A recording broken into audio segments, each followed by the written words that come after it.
2부는 여론조사 바탕으로 민심과 여론 추이를 오랜만에 샅샅이 훑어보겠습니다. 유니용 오피니언 라이브 여론 분석 센터 센터장 김성환 평론가 계속 함께합니다. 안녕하세요. 네, 안녕하십니까. 아니 저 뭔가 좀 바뀐 거라도 티를 내려고 넥타이라도 좀 넥타이라도. 바꿔보면 누가 머리 방향이라도 좀 다른 방향으로 할 걸 그랬나요? 머리가 다른 방향으로 하실 수 있는 저 풍성한 머릿결 너무나 감사합니다. 그렇게 얘기해 주셔서 너무 부럽습니다.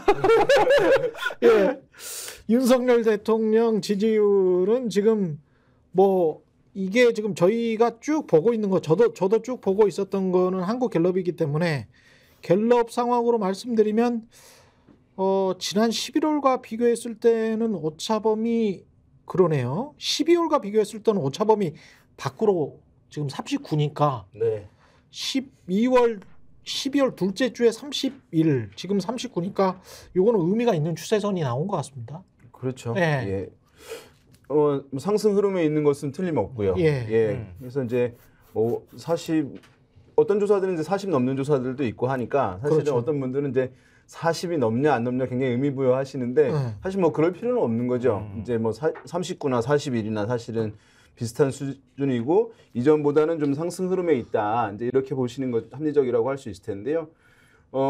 이제 많이 말씀을 드리긴 했습니다만 이제 그러면 윤석열 대통령에 대한 정치적인 지지가 상당히 이제 개선되고 있는 것이냐라고 하는 이제 질문이 있을 수 있을 텐데, 그렇죠. 이것은 이제 정치적 지지율하고 약간 성격이 다른 측면이 이제 있다고 말씀을 많이 드렸어요. 왜냐하면은 정당 지지율은 이제 어느 정당 지지하냐라고 묻는 것이기 때문에 저는 이제 국민의힘을 지지합니다 또는 더불어민주당을 지지합니다라고 하는 지지를 명확히 의사 표출을 하는 것이잖아요. 네. 근데 지지는 마음속 깊은 데서 우러나오는 마음 표현이에요. 예. 그런데 대통령 평가는 대통령을 지지하십니까라고 질문하는 것이 아니라 그렇게 질문하지 않죠. 대통령이 최근에 대통령으로서 일을 잘하고 있다고 보십니까? 잘 못하고 있다고 보십니까?라고 질문을 한 것이기 때문에 직무수행 평가입니다. 그러니까 정치적으로 내가 지지하지만 잘 못할 때 못한다라고 응답할 수 있는 것이고요. 그렇죠. 정치적으로 내가 지지하지 않지만 잘한다고 생각될 때 잘한다라고 긍정평가할 수 있는 거예요. 근데 언론에서는 이제 그것을 잘한다, 매우 잘한다, 대체로 잘한다를 묶어서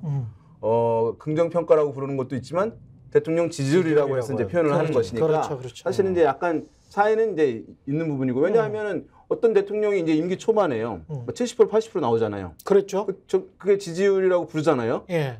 지지율이 아니죠. 왜냐하면 불과 두 달 전에 반대편에 있는 후보에게 투표를 한 분들이 그렇게 표현을 한 것인데 왜냐하면 임기 초반에는 잘하는 것을 많이 하는 것이니까요. 기대감도 있고. 그러니까 근데 그것을 이제 언론에서는 대통령 지지율이라고 표현을 하니까 사실 여기서 미스매치가 있어요. 하지만 이제 뭐 관례대로 막 이렇게 온 측면이 있는데 어떤 경우에는 그게 싱크로율이 비슷할 때가 있고 어떨 때는 사실은 정치적 지지는 낮지만 긍정평가는 높은 경우들이 있어요. 그러니까 뭐냐면은 이명박 대통령 때 그때 초반에 촛불시 미국산 쇠고기 문제 촛불시 있었잖아요. 그 이후에 사실은 상당히 올라갔어요. 40% 내외로 왜냐하면은 최근에 잘하냐 못하냐라고 질문하면은 그러면은 최근에 지난번에는 좀 못했는데 최근에 좀 나아진 것 같다 이렇게 생각을 이제 하게 됩니다. 응답자들이.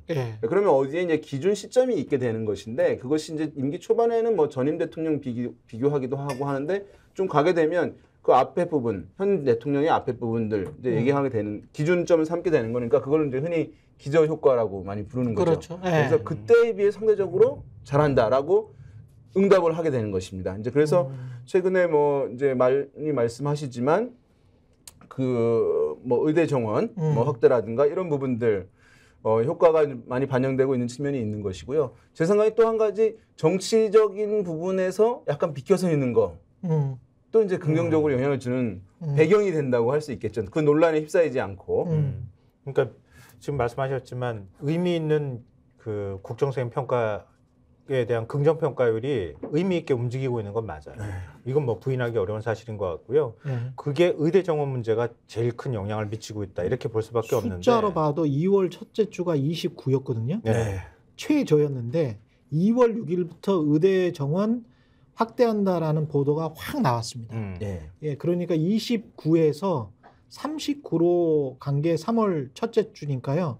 한 2주, 3주 동안에 이렇게 된 거네요. 그렇죠. 의대 정원이 전부 3주 동안 다 네. 그냥 10%포인트를 올려버렸네. 그때 조사했을 때 네. 처음으로 의대 정원 확대 문제가 네. 긍정평가의 항목으로 딱 들어왔어요. 이게 아. 지금 갤럽 조사는 주관식으로 물어보는 그렇지, 거잖아요. 그렇지. 그때 네. 들어왔을 때 이거 심상치 않다. 심상치 그러면 않았어. 그때 우리가 이 스콕 시간에 계속 말씀을 드렸었잖아요. 그렇죠. 근데 그 예상했던 그대로 지금 움직여가고 있는 건데 이번에 조사한 거 보면은 긍정평가 이유를 물었을 때 의대 정원 확대가 21%가 나왔어요.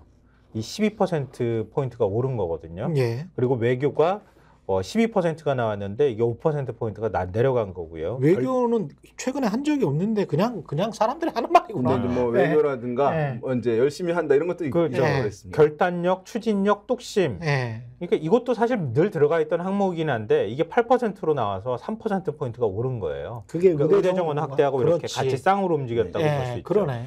네. 이게 정치나 선거는 한마디로 얘기하면은 지지의 근거를 제공해 주는 싸움이거든요. 그러네. 예, 그래서 잘한다라고 하는 거를 보여주면, 근데 대중이 모르면은 아무 영향이 없는 것이고요. 그러니까 사실은 이렇게 갈등이 있는 국면이 나은 거예요. 이렇게 이제 좀 전폭적인 국민적 지지가 있는 상황이라고 한다면, 그렇지. 갈등이 없음 하면 좋은 카드를 빨리 날려버리는 거예요. 그렇죠. 선거를 앞두고 있다는 정무적 판단 하에서 보자면.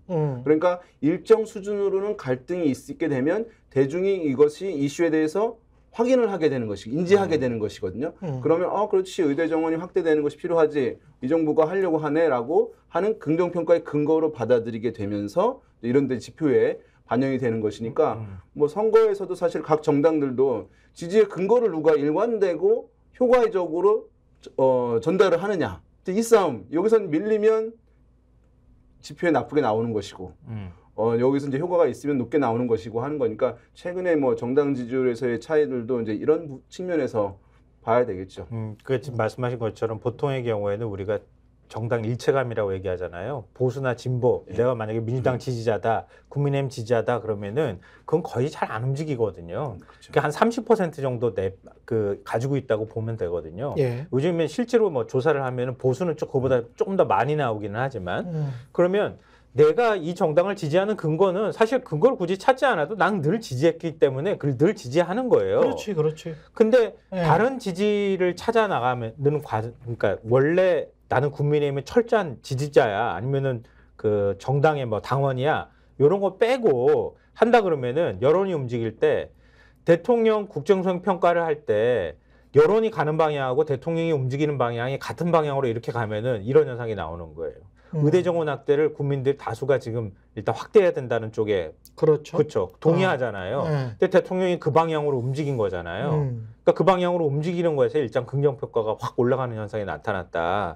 이렇게 봐야 되는데 이게 언제까지 계속될 거냐 이거는 앞으로 봐야 되겠죠. 그러니까 30% 내외에 있을 때는 보수층들도 충분하게 대통령이 일을 잘하고 있다라고 얘기를 못하는 상황이에요. 그렇죠. 예, 그런데 이제 의대 정원 확대라고 하는 그 근거 제공되다 보니까 보수 성향이 있는 분들이 윤석열 대통령이 일을 잘한다라고 편하게 응답을 할 수 있는 거예요. 그런 메커니즘이 작동해서 그것이 이제 한 사실까지 갈 수 있는 거죠. 그래도 이거 했잖아. 이거 하고 그렇죠. 있잖아. 예, 그러면 그렇지. 그러니까 우리가 어느 정당 지지하냐고 묻는 것도 나 이 정당 지지하는데 당당할 수 있으면 그 환경을 만들어주는 거거든요, 정당이. 그러면 그 표출이 잘 되는 것이거든요. 근데 이것은 약간 뭐 우리가 얘기할 때 어떤 것들 뭐 이러면은 사실은 그것이 어떤 분들은 원인으로 해석의 원인으로 생각하는데 제가 봤을 때는 그런 사회적 현상이 있는데 그것은 여론의 결과예요. 결과로서의 여론인 거예요. 근데 그것을 지금은 이쪽이 응답을 좀 덜 했기 때문에 차이이기 때문에 이것은 약간 잘못된 거야라고 하는 것으로 하게 되면 사실은 그러면 여론 분석할 이유가 없는 거죠. 그러네. 예, 선거운동 할 필요가 없는 거죠. 그럼 모든 역대 선거 결과가 사실은 똑같아야 되는 거죠. 그렇지, 그렇지. 예, 근데 정당들이 여기서 가장 전문가 집단이 정당일 텐데 돈을 많이 들여서 선거 캠페인을 할 이유가 없는 거잖아요. 그럼 가만히 있다가 이제 그대로 나올 테니까 그것이 저는 이제 이른바 민심 고정설에 의한 이제 해석인데 우리 김상환 평론가님 말씀하신 대로 고정적으로 민심을 가지고 있는 분들이 있어요. 있는데 그렇지만 모든 선거에서는 결과를 뒤바꿀 만한 충분한 유동층이 항상 있는 거예요. 충분한 유동층이 있는 거예요. 근데 이렇게 해서 해야지 바뀌는 부분들을 분석하고 그러면 정당들이 그럼 이 상황이니까 우리는 어떻게 해야 되겠다 이렇게 가는 것이지. 근데 이것을 이제 지금 이쪽이 응답을 덜 했기 때문에 저쪽이 응답을 많이 했기 때문에 나와서 틀린 거다. 이러면은 이제 사실은 민주주의가 작동이 안 되는 거죠. 만약에 여당에서 이 대통령 국정 지지율이 낮을 때 우리 보수층들이 응답을 안 한 것이지 이거는 잘못된 거예요 라고 하면 어떤 국민적인 여론의 압박에 반응을 안 하는 것이니까 민주주의 개선되는 것이 깨져버려요. 그러니까 뭐 저는 변화된 것을 결과를 그 말씀하고 연장선일 것 같은데요. 그러니까 지난 총선을 분석하거나 이전 총선을 분석해 보면 국민의힘을 지지했던 사람도 민주당으로 한 10몇 %가 이렇게 왔다 갔다 하는 게 보여요. 거죠. 그리고 그 한 10몇 %, 다른 또 10몇 % 정도는 투표를 포기해. 그러니까 내가 정말 찍어주고 싶다는 마음이 들어야 투표를 할 수 있는데 차마 못 찍겠어 하면은 투표를 아예 포기하는 층이 일부 나오거나 이 정당으로 차마 못 찍겠어 그러면 이쪽으로 옮기는 사람도 여기서 한 10% 정도 되고 여기도 한 10% 정도 된다는 거예요. 당연하지. 그 자식도 네. 이놈 너무 골치 섞이니까 말하기 싫어. 한 일주일 동안 말 안 할래. 이렇게 생각할 때도 있지 않습니까? 그렇게 그렇죠. 그게 이제 잘못돼서 어떤 총선 기간에 딱 걸렸어. 저는 보기도 싫다야. 네. 정말 자식도 그럴 때가 있는 건데. 그러니까 진보 정당이 지난해 지방선거 투표율 이제 50% 정도. 원래는 최근에 지방선거 총선들은 다 60% 넘는 거거든요. 그렇죠. 때문에. 근데 50%에 가깝게 붙는다. 그러면은 대거 투표장에 안 나갔다는 거예요. 그리고 그렇죠. 이제 2007년 대선 이명박 대통령 됐을 때 그때 투표율 또 현저히 낮았거든요. 대선임에도 불구하고. 그다음에 2008년 바로 직후에 했던 총선 투표율 현저히 낮았거든요. 그러니까 투표장에 안 나가는 사람들도 있는 것이잖아요. 그렇죠. 근데 만약에 이것이 응답이 덜했고 그래서 결국에는 표출할 것이다 라고 생각을 하게 되면 이 투표장에 안 나가는 걸 어떻게 설명할 겁니까? 그렇습니다. 그래서 사실은 유연하게 볼 필요는 있을 것 같습니다. 그리고 대통령 그냥 쉽게 말해서 대통령 지지율도 이렇게 올랐다고 할 수 있잖아요. 한 10%포인트가 움직인 거잖아요. 이거는 분명히 추세선은 올랐습니다. 그것도 정당 지지율은 또 민주당 입장에서 보면 거꾸로 갔단 말이에요. 국민의힘 지지율이 올라가고 민주당 지지율은 정당 지지도 있다고요. 똑같이 2월 첫째 주가 됐을 때는 2월 첫째 주에는 35대 34로 더불어민주당이 오히려 하여간 높았어. 올라갔었어요. 오차범위 내긴 하지만 그런데 지금 2월 다섯 번째 주, 3월 첫째 주는 40대 33으로 됐어. 네. 이거는 이제 한국갤럽 조사뿐만 아니라 최근에 이제 많은 조사들이 이제 차이가 나오고 있는 그런 상황이에요. 국민의힘이 지금 앞서고 있습니다. 그래서 두 가지 현상이 같이 있는 것입니다. 그러니까 약간씩 뭐 조사 방식이나 기관에 따라 다르긴 하지만 국민의힘의 정당 지지율이 좀 오르는 흐름들 보이고 또 더불어민주당, 제1야당인 더불어민주당의 정당 지지율이 좀 떨어지는 부분들 보이고 있는 상황이에요. 그래서 요거는 일단은 최근에 나타난 이제 흐름들은 공천과 관련한 평가가 주요하게 작동하고 있는 것이라고 봐야 됩니다. 왜냐하면은 이제 이 정당에 대해서 이제 공천 평가를 하잖아요. 그러면 이제 뭐 많이 보셨겠습니다만은 민주당 공천에 대해서 부정적 평가가 높잖아요. 또 국민의힘의 공천에 대해서는 뭐 한 반반 돼요. 잘한다, 잘못했다라고 하는 부분이 있는데 그것은 그렇게 중요한 건 아니에요. 지지층들이 있는데. 근데 그 한 단계 더 들어가서 그 지지층에서 어떻게 평가하는지를 보게 되면 그렇죠. 국민의힘의 지지층들은 국민의힘의 공천에 대해서 뭐 이제 80% 이상 잘한다라고 평가를 해요. 그러면 빠질 이유는 없는 거죠. 그렇지. 근데 이제 민주당 지지층들이 민주당 공천에 대해서 평가를 하게 되면 60%대 조사 결과들이 있는 것이거든요. 그러면 그 지지층에서 어떤 사람들은 지지를 뺄 수 있는 거예요. 그렇지. 우리가 자동 버스가 지나가잖아요. 이렇게 오면은 사람들이 타고 있어. 근데 막 덜컹거려 많이. 그러면 난 목적지 이제 1시간 더 가야 되지만 바로 다음에 내리고 다음 버스를 타거나 기차를 타거나 택시를 탈 수도 있는 거잖아요. 그렇죠. 그런 현상이 있는 것이거든요. 그러니까 지금 이제 지지층이지만 지금 좀 마음에 안 든다라고 하는 사람들은 지지를 약간 유보할 수 있는 것이니까 그런 현상들은 이제 있을 수 있는데 물론 이제 여기서 많이 여쭤보긴 합니다. 이거 다시 그러면은 재역전 될 수 있는 것이냐. 정당 지지율 지표는 아까도 말씀드렸지만 초단기적으로 변하기가 쉽지 않은 지표이긴 해요. 대통령 평가는 일 잘하냐 못하냐니까 그렇지. 잘한다 또는 잘한다는 얘기하면은 반응하는 거거든요. 그거는 갑자기 올림픽 유치하면 잘한다 그래야지. 그거를 이제 탄력도라고 부를 수 있어요. 우리 경제학의 탄력도 얘기하잖아요. 그러니까 이것도 어떤 메시지나 행보에 따라서 지표의 변화가 나타나는 정도, 그걸 탄력도라고 하는데 대통령 평가는 그게 높아요. 예. 사실은 40% 이상 하는 것들은 좀 관심 가지면 할 수 있는 거예요. 대통령 국정 지지율은. 근데 정당 지지율은 아까 말씀드렸지만 깊은 데서 우러나오는 거기 때문에 사실 이게 누적되어서 영향을 받는 것이기 때문에 초단기적으로 바로 띄울 수가 없는 부분이 있어요. 그러니까 약간 시간이 걸릴 수 있는데 다만 이제 떨어진 부분들은 이 지지층들이 이제 유보한 부분 성격도 있어서 일정 부분 이제 회복은 하긴 할 텐데 그렇지만 이제 여론에 이런 것들이 있어요. 날씨도 있지만 예.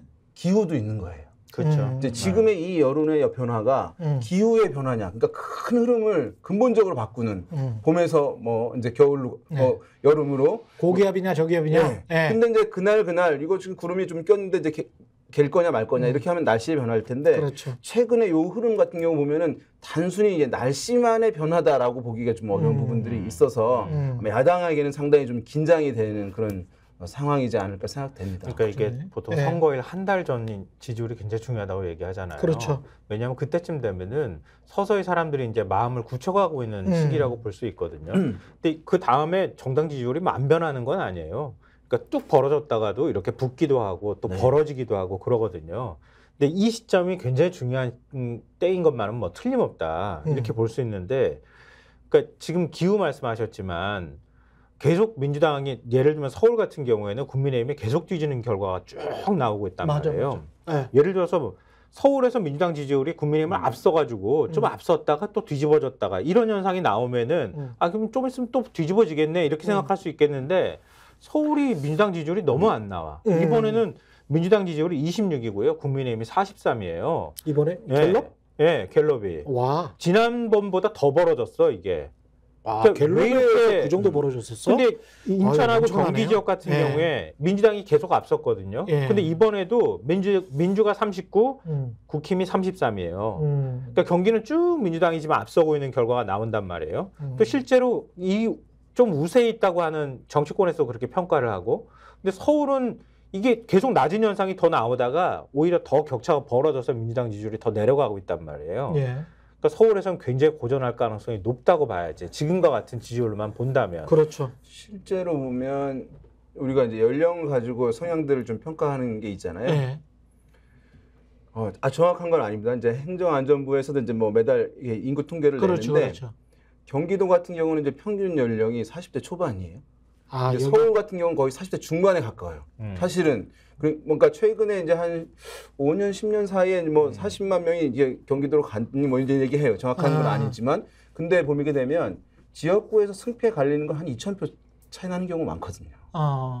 근데 그거 뭐 10만 명, 20만 명, 30만 명, 40만 명이 빠졌다라고 하면 지역구에 영향을 받는 거예요. 집값 때문에 이렇게 경기도로 그렇죠. 가는 거구나. 40대와 이제 뭐 50대 초반에 있는 분들이, 그러니까 민주당 성향이 강할 거 아닙니까, 그분들이. 그러면 남아있는 분들의 평균 연령은 올라가게 되고 거기에 고령층의 비중은 높아지게 되고 또 그분들은 투표율이 더 높은 거예요. 비가 오나 눈이 오나 사실은 고령층에 계신 분들은 투표 일관되게 높게 하시는 부분이기 때문에 서울의 고령층으로 중장년층 이상인데 서울에서 계속 살 수 있는 경제적 여건이 있다 그러면은 상당히 계층적으로도 이제 이거나 아니면 약간은 경제적으로 있지. 사실은 아주 잘 사는 동네가 아닐 수도 있는 것이죠. 그러니까 그런 부분, 물론 이제 그래서 뭐 이제 큰 영향이 없을 것이라고 보는 부분도 있지만 어쨌든 우리가 이제 연령에 따른 효과들이 있는 것을 일정 부분 감안을 하게 되면 이제 그런 부분들이 사실은 약간 최근에 왜 서울에서 이렇게 이제 변화되는 것이냐 하면 그런 인구 변화도 상당 부분 영향을 주는 그리고 것이죠. 뭐 우리가 한강벨트 얘기하지만 한강을 주변으로 해서 아파트 값이 다 많이 올랐잖아요. 그렇죠. 지금 뭐 10억대 후반, 20억대 뭐 초반, 후반까지 막 얘기가 되잖아요. 일반적으로 좋은 아파트가 아니더라도 이런 가격이 나온단 말이에요. 그럼 예를 들면 은퇴한 세대나 아니면 은퇴를 앞두고 있는 세대 입장에서는 그만큼 사회적으로 안정성이 확 높아진 거잖아요. 부자가 된 거지, 될 수밖에 없지.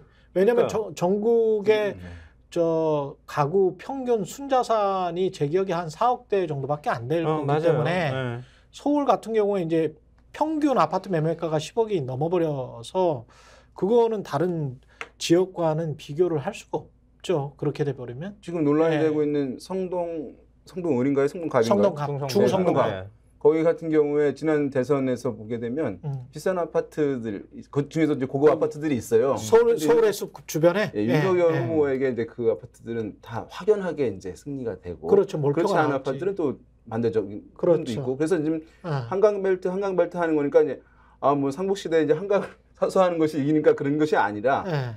국민의힘 입장에서는 강남이 아니라 강북인데 한강과 붙어 있는 지역이 부동산 가격이 상당히 높게 올라가고 고급 아파트들이 많이 생긴 부분들이 있어서 그렇죠. 이전에 비해서는 상당히 해볼 만한 상황이 됐기 때문에 우리가 마용성 얘기를 하는 것이잖아요. 그렇죠. 거기 한강벨트 있는 지역들의 후보들을 사실은 그렇습니다. 좀 다르게 결과를 가져오려고 하는 부분들에서 주목되는 부분들이 있는 것이죠. 그러네요. 그리고 지역별로 네. 또 사실 위기라고 할 만한 지역이 부울경이에요. 부울경. 여기도 똑같이 민주당이 22, 국민의힘이 50이에요.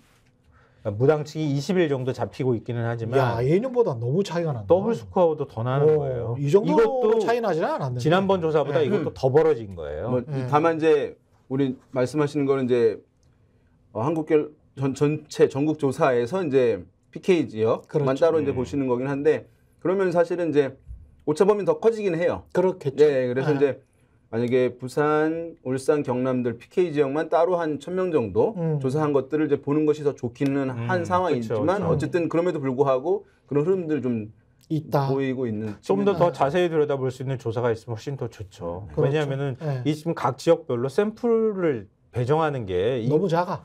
너무 작아가지고 네. 사실 거기서 편차가 나올 수 있는데 물론 보정은 다 하지만 1,000명 정도 조사를 하게 되면 호남 같은 경우는 이제 100명 정도 할당이 그렇지. 10%. 예. 충청도도 한 10%, TK도 한 10% 정도 돼요. 예. 그러면 이제 PK 정도는 한 뭐 13%, 14, 5% 정도 되거든요. 150명 되는 네, 거예요? 그 정도 이제 예. 좀 더 많긴 한 상황인데 어쨌든 이제 100명 정도다 10% 정도 되면은 플러스 마이너스 한 10 정도 되거든요. 그러네. 예, 그래서 사실은 아주 엄밀하게 단정적으로 이제 읽으면 안 되긴 한데 그렇지만 여러 조사들을 같이 보게 되면 그만큼 또 샘플 많아지는 것이니까 그 추세는 뭐 볼만하다고 생각됩니다. 그래서 이 조사를 보면서 이제 국민의힘 쪽에서는 야 우리 영남권 싹쓸이 할 수도 있겠다. 그러니까 그런- PK 싹쓸이도 가능하겠다. 왜냐하면은 65석 의석 가운데 지난번에 민주당이 7석밖에 못 갖고 왔어요. 그것도 낙동강 벨트였어요, 전부 다. 그렇군요. 그러니까 양산 김해 갑을 양산 을하고 그다음에 그 북강서 갑 그리고 이제 남을 뭐 요렇게 몇 개란 말이에요. 그 지역 주변에 예. 남을은 떨어져 있긴 하지만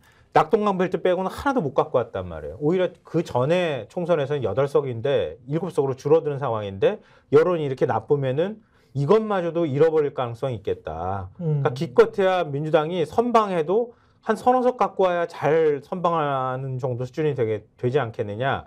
이런 얘기까지 나올 정도로. 그래서 서울이 굉장히 중요해요. 민주당 입장에서. 당연하죠. 네. 굉장히 중요하지. 네. 이게 지금 사실은 이번 선거 매우 이제 특이한 선거로 왜요? 되고 있는 거죠. 왜냐하면은 저도 사실은 이제 뭐 지난번 총선에서도 키워드가 뭐냐라고 물어봐서 쌍방 심판론입니다 이렇게 얘기를 했었어요. 예. 원래 이제 쌍방 심판론이란 말은 원래 없는 말이에요. 그렇죠. 왜냐하면 선거는 정부 여당을 평가하는 것이니까. 그렇지. 그런데 정치가 좀 극화되고 하게 되면은 야당 심판하자는 말도 먹히는 거예요. 이제 우리 이쪽 진영에 모여 있으면 네. 계속 그 적개심으로 우리가 이제 비호감으로 그렇지, 사실 그렇지. 가는 것이니까. 그래서 네. 지난번에도 보게 되면 야당 심판은 먹혔던 선거예요. 지난 총선에서 탄핵 이후에 보수 정당이 이제 개선을 안 했다라고 하는 것들이 있기 때문에 근데 이번 선거 또 쌍방 심판은 이제 더 먹히고 있는 거죠. 여당 입장에서 보면 야당 심판, 야당이 사실 아무 권력이 없는데 지금 보게 되면 선거는 정부 여당이 이제 평가를 받는 것인데 야당이 평가를 더 많이 받고 있어요. 그리고 원래 야당이 뭐 우리가 복싱을 하자면 이렇게 주변을 돌면서 잽을 날리면서 이쪽도 때려볼까 저쪽도 때려볼까 하면서 이제 하는 것이거든요. 구도도 쉽게 만들고. 근데 지금은 반대로 여당이 그러고 있어요. 여당이 이제 주변을 돌면서 야당한테 이제 공격하고 야당은 오히려 수세적이고 방어적이고 또 약간 느리기도 더 한 것 같고 이제 이래서 이게 전체적으로 좀 바뀌어 있는 그런 상황인데 야당이 만약에 이제 좀 공천 마무리를 하고 정비하면 떨어진 부분들은 이제 진보 성향층이 이제 유보한 부분들은 복원할 수 있으리라고 보기는 하는데 다만 이제 지금 공천이 영향을 준다고 했잖아요. 이게 제가 봤을 때 매듭이 완전히 종결되지 않을 가능성도 좀 있어 보여요. 왜냐하면 이제 지역구 공천이 일단 될 거 아닙니까? 예. 그러면 이제 비례위성정당 국면으로 넘어가는 거예요. 또 한 일주일 정도. 그러면은 비례위성정당에서 제가 봤을 때 민주당은 이제 연합형으로 하는 것이잖아요. 그렇죠. 그러면 다른 이제 정당들 약간 성향이 다른 후보들도 이제 있기 때문에 여기서 또 한 번 이제 이슈들이 논란들이 있을 가능성이 있어요. 이름이 나오지 않았나요? 벌써 더불어민주연합? 예. 더불어민주연합. 벌써부터 색깔론을 제기하고 있는 상황이니까. 그러면 사실은 그 공천 국면이 일단락이나 매듭이 좀 안 지어지고 2라운드가 이어질 가능성이 있으니까 그렇게 논란이 되면 뭐냐면 정비가 늦어지는 거예요. 그렇지. 정비라고 하는 건 뭐냐면 선거에서는 우리의 지지를 해줄 수 있도록 하기 위한 표현을 계속 일관되게 하는 거거든요. 그런데 이 얘기가 미디어를 통해서 전달이 안 되는 거예요. 왜냐하면 미디어에 딴 얘기들이 나오는 것이니까. 네, 그러면은 우리 목소리를 대중에게 전달을 하지 못하고 지지는 더 제약될 수 있는 상황이니까 지금 이게 매듭이 되면 정비가 되면 개선이 될 것이다라고 하는 건 맞는데 그 정비가 쉽게 될 수 있을 것이냐의 문제가 하나 있고 또 한 가지는 뭐냐 하면 지금 이제 조국 신당 했잖아요. 조국 혁신당. 그러면은 제가 봤을 때는 이럴 것 같아요. 만약에 보수에서는 일각의 전략가들이 있다고 한다면 그러면 이번 선거 이렇게 됐잖아요. 윤석열 대 이재명 이렇게 구도로 간다면은 이제 해볼 만할 것이다. 민주당의 입장에서는 생각했을 거란 말이죠. 그래서 이제 민주당에 대해서 뭐 마음에 들지 않는 부분이 있지만 현 정부에 대해서 실정이 있고 불만이 있기 때문에 그것을 어쨌든 견제하거나 심판하기 위해서는 필요할 것이다라고 하는 구도가 이제 있는데 이게 이제 윤석열에서 한동훈으로 바뀐 거잖아요. 한동훈 대 이재명 돼서 사실은 이게 구도가 흔들린 거잖아요. 왜냐하면 심판론이라고 하는 것은 정권을 직접적으로 겨냥하는 것이거든요. 근데 그렇죠. 선거를 이제 물론 장관을 하긴 했지만 또는 이제 윤석열 대통령과 매우 가까운 인물이라고 하지만 그래도 어쨌든 이제 비껴 있는 인물일 수 있는 것이니까 이게 좀 무뎌질 수 있는 부분이에요. 그런데 여기서 또 끝나는 것이 아니라 조국 전 장관과 한동훈 이 구도가 전면적은 아니겠지만 일정 부분 형성될 가능성이 있어요. 그러면 어떤 이 미디어의 공간, 싸움의 전장인데 그럼 민주당은 자기들이 야권의 중심으로서 주도권적인 메시지를 계속 내야 되는 것인데 여기서 독자적이고 중심적인 메시지를 여권과 대립해서 낼 수 있는 것이 공간이 좁아지는 거예요. 왜냐하면 뭐 한동훈 장관, 비대위원장이 이런 얘기를 했어요. 그럼 조국 전 장관이 또 이렇게 얘기를 했어요. 그 공방들이 좀 상당 부분 미디어의 한 부분을 차지할 가능성이 있는 것이니까. 그러니까 사실은 그러면 제1야당으로서 정상적인 캠페인 이 부분들이 사실은 상당히 고민이 될 수밖에 없기 때문에 이거는 뭐 민주당은 비판 안 할 수가 없는데요. 지금 말씀하신 거에 연장선이 될 것 같은데 국민의힘은 계속 누적된 캠페인을 벌여왔어요. 똑같은 선전선동을 했단 말이에요. 예를 들면 입법 독재 프레임을 계속 씌워왔단 말이에요. 그동안에 전략적으로 자기들이 좀 그 의석이 적은 야당이라고 하는 것 때문에 또 집권당이었지만 집권당이라는 거를 사실은 소수당이라는 이유로 그러니까 제1야당처럼 행동을 하는 모습들을 보였잖아요. 집권을 했는데도 불구하고 민주당이 마치 집권한 것처럼 했단 말이에요. 그러니까 그게 일정 부분 저는 먹힌 측면이 있다고 보고 그다음에 이재명 대표에 대한 검찰의 굴레가 계속 지금 작동하고 있는 거예요. 그게 이재명 대표에 대한 비호감으로 연결되는 거거든요. 근데 그걸 적절하게 민주당이 통제하거나 아니면 끊어주질 못하고 다른 프레임을 제시를 해야 되는데 그걸 제대로 못한 거예요. 그러니까 미디어 싸움이나 메시지를 가지고 싸움하는 캠페인에서 민주당은 국민의힘에 지금 계속 밀리고 있는 거예요. 그러니까 그걸 좀 바꿔주지 않으면 계속 민주당에 대한 어떤 불신이나 비호감으로 작용할 가능성이 있다는 거예요. 앞으로 한 달 동안 그걸 어느 정도 바꿔줄 수 있을지 모르겠지만 차라리 그럴 바에는 오히려 그거를 원상회복시키겠다고 하는 그러니까 정면으로 바꾸겠다고 하는 전략보다는 다른 쪽의 민주당의 이슈를 제기해서 그런 것들에 대해 시선을 좀 돌려줄 필요가 있는 거예요. 민주당에서는 이게 억울한 부분이 있을 것 같아요. 아니 물갈이 더 많이 했고 현역 의원들 불출마도 더 많았고 이제 이런 부분들 있잖아요. 그래서 그런데 왜 공천평가에서 우리는 못했다고 하고 국민의힘은 잘했다고 평가를 하느냐. 이건 이제 사실관계 잘 보면 팩트가 틀렸다라고 하는 부분 저는 일정 부분 맞을 수 있다고 생각돼요. 그런데 이미지가. 그런데 이제 이렇게 우리가 역사적으로 전쟁을 보게 되면은 승리하는 어떤 리더들이 그 전쟁터, 싸움터의 뭐 지형들 이런 것들을 판단해가지고 이제 싸움을 하잖아요. 그래서 이제 잘 이용해서 이겼다 이렇게 하잖아요. 만약 씨름을 하면 그 씨름 안에서 케이지면은 케이지 안에서 내가 케이지의 링을 반동을 이용해서 뭐 할 수도 있고 하는 거잖아요.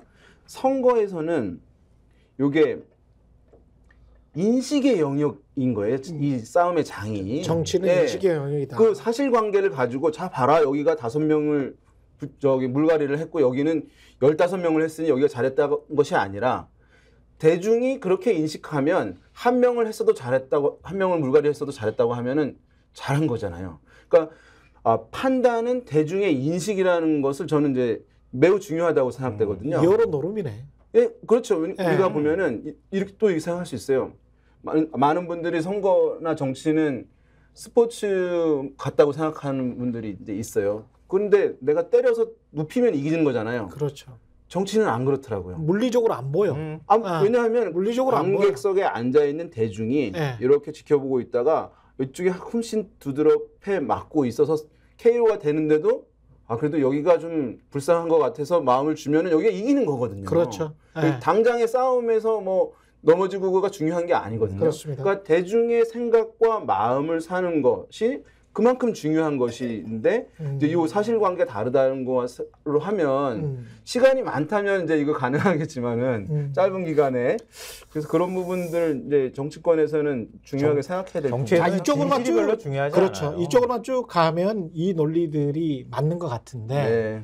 제가 다른 논리로 한번 접근을 해볼게요. 시간이 감에 따라서 물론 시간이 많지는 않지만 뭐 한 달 정도 남아 있기 때문에 두 가지 가능성이 있습니다. 첫 번째는 진짜 이러다가 아까 이제 입법 독재 말씀을 하셨지만 검찰 독재라는 또 다른 프레임이 있잖아요.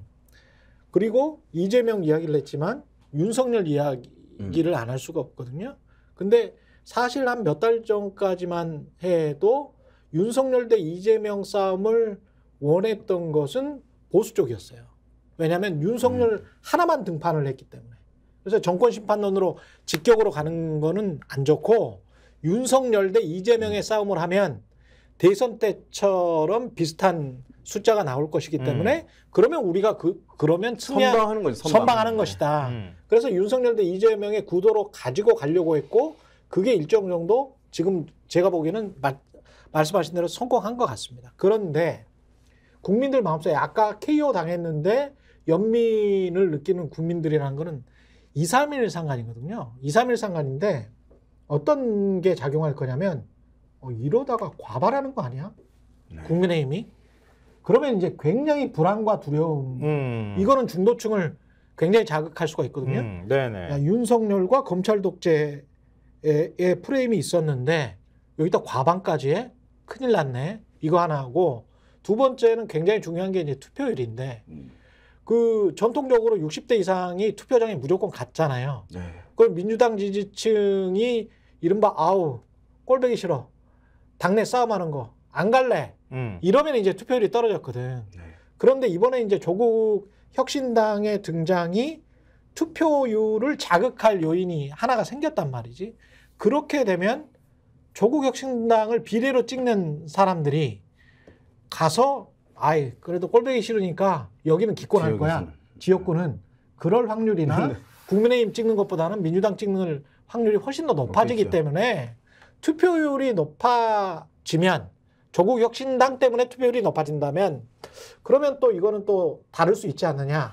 근데 그렇게 해도 비례의석은 46석밖에 안 되는 아니 그게 거예요. 중요한 게 아니고 그러니까 지역구 자극하는 측면은 있을 수 있는데 지역구 투표율을 높임으로써 지역구 저는 이제 최근 말씀하신 게 이게 원래 대한민국 선거에서 사실은 이제 위력을 발휘해 왔던 것이고 그렇죠. 그리고 특히 원래는 보수 정당에서 이제 막판에 써서 성공했던 캠페인 전략이에요.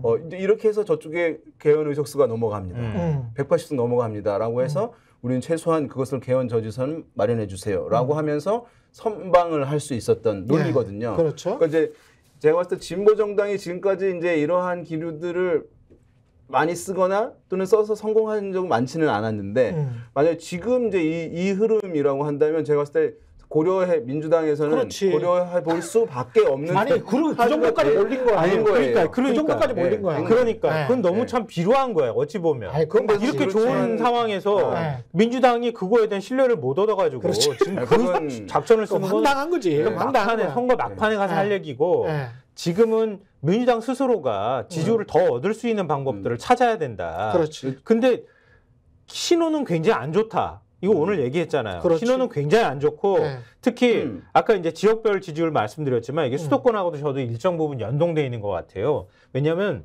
서울이 민주가 26이고 국힘이 43 나온다 그랬잖아요.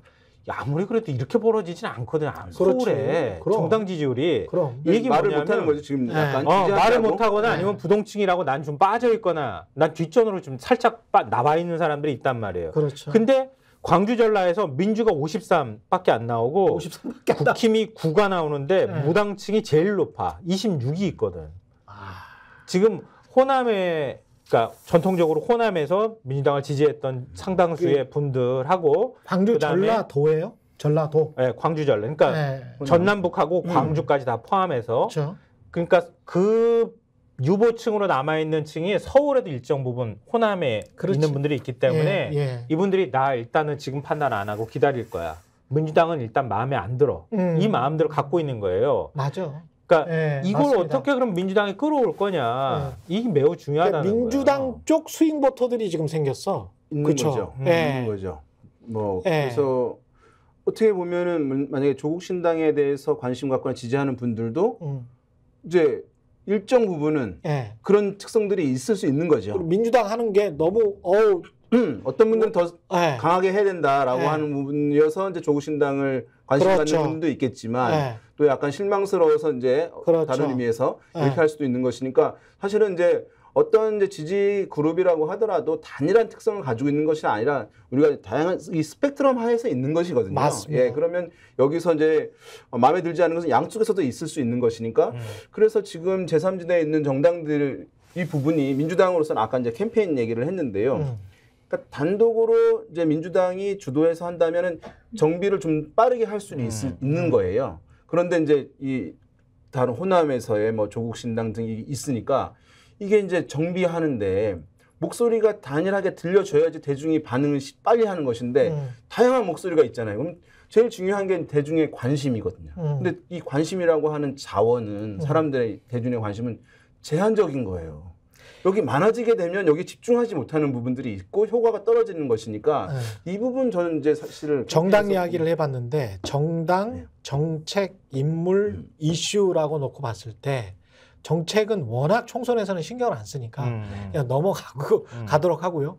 이슈는 어떤 이슈가 또 나올지를 모르기 때문에 어떤 사건이 나올지를 모르기 때문에 LH 같은 거 나와버리면 또 큰일이기 때문에 여당 입장에서는 그러니까 이제 그거는 뭐 돌발 변수라서 인물이라는 차원에서 봤을 때는 각각을 놓고 봤을 때는 어떻습니까? 이 지금 뭐를 바로미터 기준 어느 지역구가 자 저기가 뭐 그 정도 표차가 나면 아마 이 당이 크게 이길 거야. 뭐 이런 게 있습니까? 그런 어떤 아까 말한 중성동갑이랄지 뭐 이런 게 바로미터가 될까요? 어떻게 보세요? 항상 언론에서 이제 나오긴 합니다. 이제 예. 풍향계. 근데 또 바로미터에서 역대 선거 5번을 연속으로 맞춘 지역이다. 뭐 이제 이런 것들이 있는데 충북 뭐 어디 있죠? 영성에 인천이나 뭐 하는데 이제 그것이 뭐 어떨지 모르겠어요. 이제 제가 봤을 때는 약간 이제 과잉 의미 부여인 측면도 있고 어쩌다가 맞은 부분도 있고 할 텐데 오히려 사실은 어느 지역의 흐름을 보면 전체 알 수 있다는 것보다도 여기는 이쪽이 월등하게 유리한 것이 단 한 번도 진 곳이 없는데 지금 접전이다. 이러면 이제 그 정당은 전체적으로 위험하다고 보는 확실한 징표인 거죠. 어떤 그렇게 봐야 되는 것입니다. 그러니까 지금 보게 되면 사실은 주요하게 서울 지역에서 민주당 후보들이 앞서 있던 지역들인데 어떤 경우 박빙들 많이 나오고 있는 상황이니까 사실은 기류의 변화들이 좀 있는 것을 보게 되는 것이고 우리가 이제 많이 보셨겠습니다. 인천 이제 계양을 있잖아요. 지금 보면은 뭐 한 두 자릿수 차이가 나다가 최근에 한 자릿수 차이 나는 부분이에요. 이재명, 원희룡 이제 두 인물에 대한 이제 격차에서 지금 보게 되면 이제 경인일보가 KSY에 이제 의뢰해서 1을 2를 실시한 거에 보면은 이재명 45.2, 원희룡 41.6이에요. 그래서 뭐 이제 여전히 이재명 대표가 이제 앞서 있는 상황이긴 합니다만은 사실 격차가 좁고 뭐 이거 오차범위 내라고 이제 할 수 있을 텐데 좁아진 것이죠. 좁아진 것이죠. 왜냐하면 두 자릿수 이상 차이가 났던 것이긴 한데. 근데 그러니까 여기 계양을이라고 하는 지역이 어떤 지역이냐 하면 이제 이쪽 선거가 분구가 되고 계양구에서 이제 나눠진 이제 2000년 이후에 보게 되면 총선에서 단 한 번도 보수 정당이 승리하지 못한 경우예요. 딱 한 번 보궐선거에서 이긴 적이 있어요. 송영길 대표 투표율이 이제 인천시장 나가면서 20% 초반대였어요. 투표율이. 그런 투표율이 20% 초반대면은 보수 정당 후보가 승리를 거의 하거든요. 왜냐하면 투표율이 20%라는 거는 이제 50대, 60대, 70대 분들만 주로 이제 투표장에 나온다는 것이거든요. 예. 예. 그러니까 사실은 개항을은 수도권에서 굉장히 이제 민주당한테는 이제 절대적으로 유리한 지역인 것이거든요. 예. 지난 대선에서도 계양구에서는 9%포인트가량 이재명 후보가 앞섰어요. 그리고 지난 지방선거에서도 구청장도 민주당 후보가 된 거죠. 근데 그런 상황에서 만약에 격차가 좁혀지고 있다라고 하면 다른 데서도 일정 부분 상당히 분위기에 좀 변화들이 이제 있는 것이라고 볼 수 있는 측면이 있는 것이니까 예.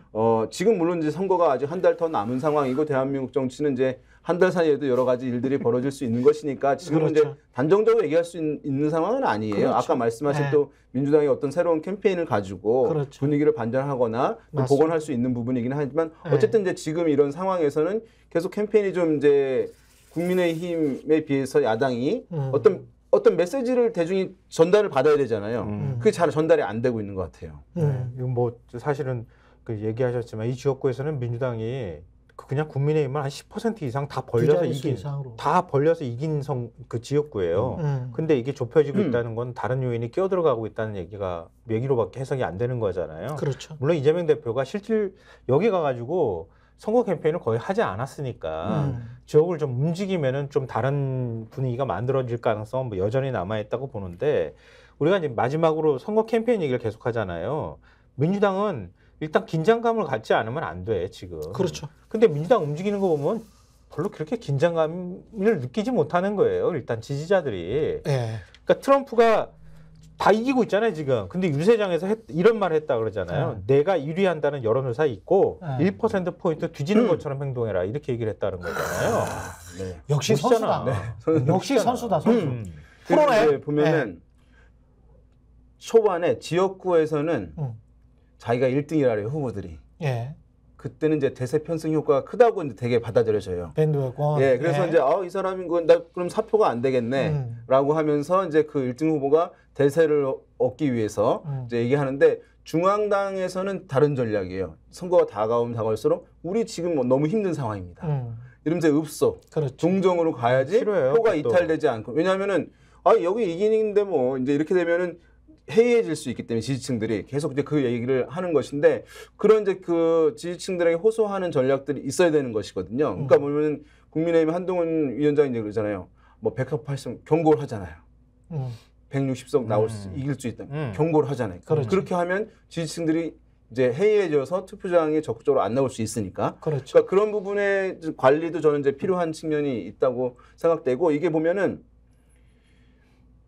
조사해 보면 이거 있잖아요. 어느 정당이 이길 것 같습니까? 라는 질문들이 있잖아요. 그러면 지금까지는 모두 다 더불어민주당이 이길 것이다라는 게 높아요.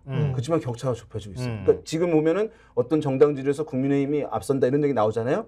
여기 조금 더 가면은 국민의힘이 이길지도 모른다는 게 높아질 거예요. 그렇죠. 그 인식이 뒤따라오는 것이거든요. 그렇죠. 근데 그러면은 나중에 이기면 되지. 그 인식이라는 것이 영향을 받는 것이죠. 왜냐하면 다수에 또 포함시키고 하는 마음도 있는 것이거든요. 근데 그 인식이 또 최근의 인식이 가장 크게 영향을 받기 때문에 최근 효과가 큰 거죠. 네. 예, 그러니까 그런 종합적인 부분들 있기 때문에 사실은 민주당은 좀 캠페인에 대해서 전면적으로 좀 정비가 필요한 상황 아닐까라는 생각이 듭니다. 아주 좀 한두 번 제기된 지적이 아니에요. 이게 민주당이 제대로 메시지 관리 기자들이 그러는데 못한다 그러고 국민의힘 당사에서 한동훈 비대위원장이 뭐 들어가서 뭐 선거 이야기를 하는데 환호성이 터져 나왔었다는 그 정도로 지금 현재 분위기가 굉장히 좋다고 합니다. 그러니까 그게 자연스럽게 반영이 되는 거예요. 그렇지. 지금 본인들이 지금 조사한 다른 조사들이 분명히 있을 거기 때문에. 네. 그러니까 이번 선거 이제 선거는 것들 엎치락 뒤치락하면서 가는 거 아니냐라고 이제 생각하시는데 그건 이제 맞긴 한데. 근데 이제 이번 선거 초입에 바라봤을 때는 야당이 정권 심판 기류가 너무 높기 때문에 사실 일방적으로 싱겁게 압승할 것이다라고 하는 것이 이제 기본적인 디폴트적 시각이었던 것이거든요. 불과 한 석 달 전 만에 그렇죠. 연말에 이제 그랬던 것이죠. 지금 와서는 이제 이게 일반 구도는 아니고 이미 이제 경쟁 구도 국면으로 들어가고 어떻게 보면은 이제 국민의힘에서 선방할 수 있겠다라고 하는 이제 네. 시각으로 바뀐 거니까 네. 이 차이를 놓고 보면 엄청난 사실은 변화가 그렇습니다. 있었다고 이제 봐야 되는 것이고. 그러니까 민주당이 무기력해 보이지 않도록 해야 돼요. 그러니까 지금까지 이렇게 와버렸으니까 벌써 사람들 사이에서 마음속에는 이번 선거는 민주당이 이렇게 원사이드로 이길 수 없을 거야. 이게 다 마음속에 다 들어가 있어요. 예, 다 있어. 생겨버렸어. 예. 그럼 마지막에는 흡수하는 전략으로 가더라도 지금은 일단 민주당이 뭔가를 하는 모습을 보여줘야 돼. 맞습니다. 그냥- 아직 시간은 있어요. 네, 그러니까 뭔가를 하는 모습을 보여줘야 하는데 의대 정원 문제나 이게 너무 큰 이슈잖아요. 그러니까 그런 거는 기다렸다가 문제가 있는 부분들을 치고 가더라도 일단 민주당이 독자적으로 뭔가 하는 모습을 보여줄 수 있는 이슈를 제기하든 그렇죠. 움직임을 보이든 그렇죠. 자꾸 보여야 된다. 그렇지 않으면 진짜로 질 수 있다 이번 선거. 그걸 여론조사 결과가 안 믿고 싶으신 분들이 많겠지만 말해주고 있다. 이건 냉정한 현실을 우리가 인정하고 그렇죠. 진짜 네. 절박함을 갖고 뛰거나 움직일 필요가 있다는 생각이 들어요. 알겠습니다. 여기까지 하겠습니다. 지금까지 윤희용 오피니언 라이브 여론분석센터 센터장이셨고요. 김성환 시사평론가였습니다. 고맙습니다. 너무 제가 TV의 홍보를 정치권색. 예. 다시 제가 말씀드리죠. 예. 구독, 좋아요, 사랑입니다. 예.